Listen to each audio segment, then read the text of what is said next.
अध्यापक वर्ग बंधू भगिनी आणि या स्पर्धेमध्ये आपल्या यशाची कसोटी लावलेले सर्व विद्यार्थी आणि विद्यार्थी, आज 3 ऑगस्ट क्रांतिसिंह नाना पाटील यांची जयंती। या निमित्तानं त्यांच्यावर काय बोलावं, कारण बोलणं सोपं असतं पण विषयावर बोलणं अवघड असतं, जास्त बोलणं सोपं असतं पण जास्त आशय असलेलं कमी वेळात बोलणं फार अवघड असतं। हे अवघड काम सोपं करण्याचा मी अल्पसा प्रयत्न आपल्या पुढे करतो। मित्रहो, आयुष्य हे विधात्याच्या वहीतलं पान आहे, रिकामं तर रिकामं लिहिलं तर खूप छान आहे। पहिलं पान जन्म असतं, शेवटचं पान मृत्यू असतं, मधली पान आपण भरायची असतात, कारण ते आपलं कर्म असतं। अशा सत्कर्माच्या दिव्य फुलांनी देह पूजिला ज्याने, अनंत त्यांची जीवन यात्रा कधी नसरे मरणाने, अनंत त्यांची जीवन यात्रा कधी नसरे मरणाने। म्हणून म्हणतात, मरतात ती माणसं मरून उरतात ती देव माणसं, मरतात ती माणसं मरून उरतात ती देव माणसं। आणि अशाच देव माणसांचा स्मृती, अशाच देव माणसांचं चारित्र्य हे उद्याच्या पिढीचं चरित्र घडवतं। म्हणून म्हटलं जातं, थोर महात्मे होऊन गेले चरित्र त्यांची पहा जरा, आपण त्यांच्या समान व्हावे हाच सापडे खुद खरा। या देव माणसांचा जीवनातला दीपस्तंभ हा भावी पिढीच्या आयुष्याचा जीवनपथ गाठण्यासाठी एक मार्गदर्शक ठरू शकतो। म्हणून जयंती पुण्यतिथी हा केवळ वाद्याचा गजर नसावा, तर तो विचारांचा जागर असावा असं आचार्य शिवाजीराव भोसलेंनी म्हटलेलं आहे। आणि म्हणून हा जागर उद्याच्या पिढीच्या दृष्टीनं गजर असणार आहे, तो आयुष्य घडवण्याचा असणार आहे। म्हणून या जागर हा महत्वाचा असतो। या ठिकाणी आपण क्रांतिसिंह नाना पाटील की छत्रपती शिवरायांचा विचार आणि आचार, छत्रपती शिवरायांचा गनिमी कावा, हे राज्य व्हावे ही स्त्रीची इच्छा, ही छत्रपतींची भूमिका, हीच भूमिका थोडीशी वेगळी। हे राज्य गरिबांचं, हे राज्य शेतकऱ्यांचं व्हावं, हे राज्य कामगारांचं व्हावं, याच साठी केला होता अट्टहास स्वातंत्र्यापूर्वी आणि नंतर स्वातंत्र्यानंतरही। आणि म्हणून वारकरी संप्रदायाची दीक्षा घेतलेली, वयाच्या 12व्या दिवशी गळ्यात तुळशीची माळ घालून वारकरी संप्रदायाची न्याय, नीती, समता, श्रद्धा या मूल्यांची जपणूक जीवापाड करणारा, झिप्पाड शरीर यष्टी असणारा, साधा पेहराव, न्यायाची चाळ आणि अन्यायाची चीड, रांगडी भाषा आणि अमोघ वक्तृत्व असणारं आणि वारकरी संप्रदायाचं तत्व, भले तरी देऊ कासेची लंगोटी, नाताळाच्या माती हनुकाठी, या तत्वाप्रमाणे आयुष्याच्या शेवटपर्यंत वागले।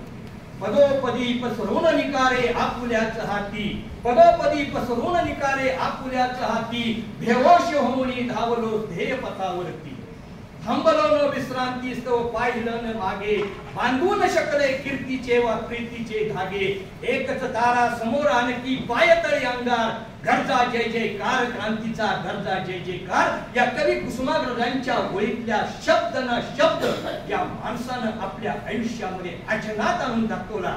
ज्या माणसानं तो शब्द न शब्द जिंकला, त्यांनी आयुष्याच्या पेटत्या स्वातंत्र्याच्या यज्ञ कुंडात आपल्या समिधा अर्पण करताना जणू काय ते म्हणत होते, एका हातामध्ये तुळशी पात्र आणि एका हातामध्ये विस्तू घेऊन म्हणत होते की बोल भारत माते, मी तुझ्यासाठी माझ्या प्रपंचावर काय ठेवू। कारण याच प्रमाणे 1930 साली त्यांच्या पत्नीचं निधन झालेलं होतं, छोटी मुलगी होती, तिचं नाव होतं हौसाबाई। आणि मग त्यांनी कळलं की आता जगायचं ते फक्त देशाच्या स्वातंत्र्यासाठी। आणि म्हणून ते घरी गेले आणि भावांना सांगितलं, माझी मुलगी तुमची मुलगी समजा, माझी संपत्ती ही तुम्हाला मी दान करतो आणि आता नाही येणे जाणे घरी। आणि हा माणूस खऱ्या अर्थानं स्वातंत्र्यासाठी फकीर बनला। आणि 1942 आंदोलन करेंगे या मरेंगे, 8 ऑगस्ट 1942 मुंबईच्या गोव्यालिया टँक मैदानावरती गांधीजींना पाहण्यासाठी, ऐकण्यासाठी विशाल जनसमुदाय आलेला होता। आणि त्याच वेळेला गांधीजींनी संदेश दिला, चले जाओ, या देशामध्ये एक तर आम्ही राहू किंवा तुम्ही राहा, परंतु हा शेवटचं स्वातंत्र्याचं पर्व आहे आणि हे अखेरचं असेल। आणि त्यावेळेला सर्व पेठून लोक उठली आणि तिथंच ठरलं शेवटचं पर्व काय असेल, तर इंग्रजांच्या विरुद्ध मोर्चे काढायचे, इंग्रजांच्या कचेरीवरती मोर्चे काढायचे, तिरंगा झेंडा फडकवायचा। आणि याप्रमाणे आपल्या सातारा जिल्ह्यातून यशवंतराव, किसनवीर, काही प्रबुद्धी मंडळी, तरुण मंडळी तिथे गेलेली होती। नाना पाटील मात्र कुंडलाच होते। नाना पाटलांचं कार्य हे भूमिगत चालवायचं होतं, त्या दृष्टीनं 8 ऑगस्टला तिथं कार्यक्रम ठरल्या। 8 ऑगस्टला रात्री नाना पाटलांनी कुंडल येथे बैठक घेतली आणि आपल्या कार्यक्रमाची त्यांनी रूपरेषा ठरवली। आणि ठरलं गांधीजींना अपेक्षित असणारं ग्राम स्वराज्य काय असतं हे प्रति सरकार नाना पाटलांनी त्या दक्षिण साताऱ्यामध्ये कुंडल ही राजधानी ठरवली आणि तिथं प्रत्यक्षात ते अंमलात आणून दाखवायचं आणि त्या दृष्टीनं कार्यवाही सुरू झाली आणि इंग्रजांना आश्चर्य वाटू लागलं. नवे इंग्रज ब्रिटिश पार्लमेंट मध्ये विचारलं जाऊ लागलं की सातारचा असा कोण राजा नाना नावाचा आहे की जो इंग्रजांच्या प्रति आव्हान देतो आणि तिथं प्रति सरकार उभं करतो आणि त्याला इंग्रज पकडू शकत नाही हे आपल्यासाठी कमीपण आहे. नाना पाटील भूमिगत होते. लाख जावे पण लाखांचा पोशिंदा जाऊ नये म्हणून नाना पाटील भूमिगत होते आणि सर्व कार्यक्रमाचं नियोजन करायचे आणि त्याच दरम्यान पुढच्या महिन्यामध्ये आहे 9 सप्टेंबरला झालेला वडूदचा मोर्चा, कराडचा मोर्चा, इस्लामपूरचा मोर्चा याचं सर्व नियोजन आणि कार्यवाही नाना पाटील करत होते आणि त्याच वेळेला नाना पाटलांच्या ह्या उच्चावती वाढलेल्या पाहून इंग्रज सरकारने त्यांना 5,000 रुपयाचं बक्षीस लावलेलं होतं आणि पकडण्यासाठी बक्षीस लावलेलं असताना एखाद्या चित्रपटाला शोभेल असं वास्तव हे वास्तवापेक्षा किती भयंकर असतं हे ज्यांनी दाखवून दिलं त्यांच्या चरित्रामध्ये पाहिल्यानंतर खरंच एखादा सामान्य माणूस नोकरीवर लाथ मारून हे करू शकतो, हो करू शकतो. याचं मूर्तिमंत उदाहरण म्हणजे पहाडी देहाचे क्रांतिसिंह नाना पाटील. आणि त्याच वेळेला नाना पाटलांना पकडायला बक्षीस लावले होतं त्यावेळेला शाहीर सांगत होता नाना पाटील नाही एकला त्याच्या दिमतीला उभा सातारा. अरे कोण पकडलं वाऱ्याला, कोण पकडलं नाना पाटलाला, जो बातमी देईल इंग्रजाला वारस नाही ठेवणार त्याच्या वंशाला, वारस नाही ठेवणार त्याच्या वंशाला, असं शाहीर ठामपणे सांगत होता. एवढंच नाही तर जात्यावर गाणारी गृहिणी सांगत होती, ओवी गात होती, नाना माझा भाऊ ग ओवी त्याला गाऊ ग, नाना माझा भाऊ ग ओवी त्याला गाऊ ग, जात्यावर गाता गाता स्वराज्याची गाणी गाऊ ग, जात्यावर दळता दळता स्वराज्याची गाणी गाऊ ग.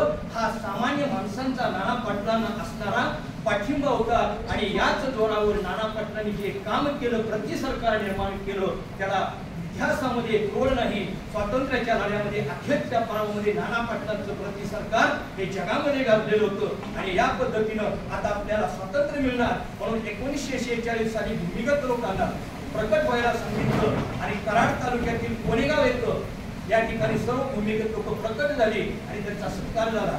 पण या माणसाचा यथोचित सत्कार झाला पाहिजे म्हणून 26 मे 1946 मुंबईच्या शिवाजी पार्क मैदानावरती सातारच्या प्रति सरकारने केलेली कामगिरी त्याचा यथोचित गौरव झाला पाहिजे म्हणून शिवाजी पार्क मैदानावरती भव्य सत्कार सोहळा नियोजित होता. त्या सर्व सत्कार सोहळ्याची सूत्र होती, नियोजन होतं आचार्य अत्रे आणि शांताराम बापू यांच्याकडे.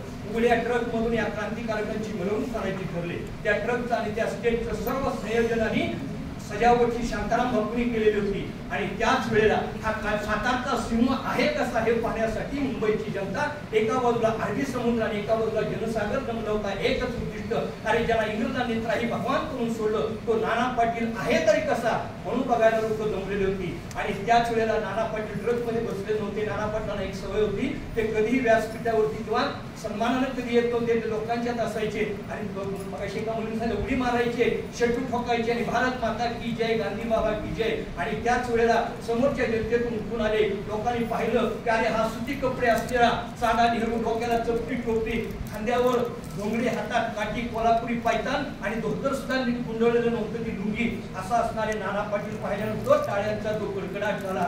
आणि त्याच वेळेला आचार्य अत्रे साहित्य सम्राट यांनी ज्या ओळी म्हटल्या त्या महाराष्ट्राचा क्रांतिसिंह तू शोभाचे देणे, महाराष्ट्राचा क्रांतिसिंह तू शोभाचे देणे, जागृत केला महाराष्ट्र तू सिंहगर्जनेने, जागृत केला महाराष्ट्र तू सिंहगर्जनेने. आणि अशा सिंहासारखं कर्तृत्व करणाऱ्या कार्यसम्राट पुरुषाला योग्य ती उपाधी दिली. ती 26 मे 1946 शिवाजी पार्क मैदानावरती क्रांतिसिंह नाना पाटील या क्रांतिसिंहांच्या स्मृतींना विनम्र अभिवादन करतो आणि थोड्या वेळामध्ये बोलण्याचा प्रयत्न केला त्या वाणीला पूर्ण विराम देतो. जय हिंद, जय भारत.